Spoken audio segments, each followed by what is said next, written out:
ಯೋಜನೆಗೆ ಹಣ ಕೊಡಲಿಲ್ಲ. ಇವತ್ತು ಗುತ್ತಿಗೆದಾರ ಬಿಲ್ ಕೊಡ್ತಾ ಇಲ್ಲ. ಓಕೆ, ನಮಗೆ ಹೇಳ್ತಾ ಇದ್ರು 40% ಸರ್ಕಾರ ಪೇ ಸಿ ಎಂ ಅಂತೇಳಿ. ಮೊನ್ನೆ ಕೆಂಪಣ್ಣವರು ಈ ಸರ್ಕಾರದಲ್ಲೇ 40% ಇದೆ ಅಂತ ಹೇಳಿದ್ರು. ಪಾಪ 2 ದಿವಸನಾಗ ಅದ್ರ ಬಾಯಿ ಬಂದ್ ಮಾಡಿದ್ರು.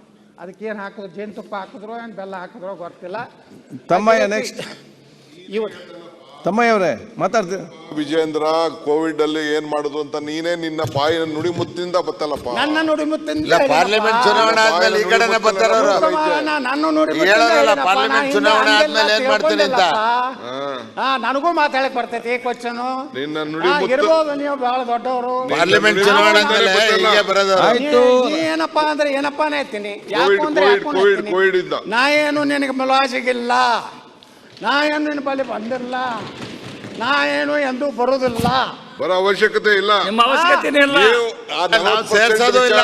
ಎಷ್ಟು ಕೋಟಿ ಹೊಡೆದವ್ರೆ ಅಂತ ನೀವೇ ಹೇಳಿದ್ರಲ್ಲ, ಅದನ್ನು ಹೇಳು. ನೀವು ಬಂದ್ರೆ ನಾವು ಸೇರ್ಸಲ್ಲ. ಆಯ್ತು, ಇವರಿಗೆ ಮುಂದಕ್ಕೆ ಹೋಗಿ. ಯೋಜನೆಗೆ ಹಣ ಕೊಡಲಿಲ್ಲ. ಇವತ್ತು ಗುತ್ತಿಗೆದಾರ ಬಿಲ್ ಕೊಡ್ತಾ ಇಲ್ಲ. ಓಕೆ, ನಮಗೆ ಹೇಳ್ತಾ ಇದ್ರು 40% ಸರ್ಕಾರ ಪೇ ಸಿ ಎಂ ಅಂತೇಳಿ. ಮೊನ್ನೆ ಕೆಂಪಣ್ಣವರು ಈ ಸರ್ಕಾರದಲ್ಲೇ 40% ಇದೆ ಅಂತ ಹೇಳಿದ್ರು. ಪಾಪ 2 ದಿವಸನಾಗ ಅದ್ರ ಬಾಯಿ ಬಂದ್ ಮಾಡಿದ್ರು.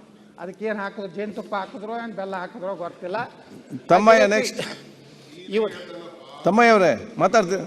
ವಿಜೇಂದ್ರ ಕೋವಿಡ್ ಅಲ್ಲಿ ಏನ್ ಮಾಡುದು ಅಂತ ನೀನೇ ನಿನ್ನ ಬಾಯಿನ ನುಡಿ ಮುತ್ತಿಂದ ಬತ್ತಲ್ಲಪ್ಪ. ನನ್ನ ನುಡಿ ಮುತ್ತಿಂದ ಪಾರ್ಲಿಮೆಂಟ್ ಚುನಾವಣೆ ಆದ್ಮೇಲೆ ಈ ಕಡೆನೆ ಬರ್ತಾರ ನನ್ನ ನುಡಿ ಹೇಳೋದಲ್ಲ. ಪಾರ್ಲಿಮೆಂಟ್ ಚುನಾವಣೆ ಆದ್ಮೇಲೆ ಏನ್ ಮಾಡ್ತೀನಿ ಅಂತ ನನಗೂ ಮಾತಾಡಕ್ ಬರ್ತೈತಿ. ಕ್ವಶನ್ ನಿನ್ನ ನುಡಿ ಇರ್ಬೋದು, ನೀವು ಬಹಳ ದೊಡ್ಡವರು. ಪಾರ್ಲಿಮೆಂಟ್ ಚುನಾವಣೆ ಆದ್ಮೇಲೆ ಹೀಗೆ ಬರೋದು. ಆಯ್ತು, ಏನಪ್ಪಾ ಅಂದ್ರೆ ಏನಪ್ಪಾನೇ ಹೇಳ್ತೀನಿ. ಯಾಕು ಅಂದ್ರೆ ಕೋವಿಡ್ ಇಂದ ನಾ ಏನು ನಿನಗೆ ಮುಲಾಜಿಗಿಲ್ಲ, ನಾ ಏನು ನಿನ್ನ ಬಳಿ ಬಂದಿಲ್ಲ, ನಾ ಏನು ಎಂದೂ ಬರುದಿಲ್ಲ, ಬರೋ ಅವಶ್ಯಕತೆ ಇಲ್ಲ. ನಿಮ್ಮ ಅವಶ್ಯಕತೆ ಇಲ್ಲ. ಸೇರ್ಸೋದು ಇಲ್ಲ. ಎಷ್ಟು ಕೋಟಿ ಹೊಡೆದವ್ರೆ ಅಂತ ನೀವೇ ಹೇಳಿದ್ರಲ್ಲ, ಅದನ್ನು ಹೇಳು. ನೀವು ಬಂದ್ರೆ ನಾವು ಸೇರ್ಸಲ್ಲ. ಆಯ್ತು, ಇವರಿಗೆ ಮುಂದಕ್ಕೆ ಹೋಗಿ.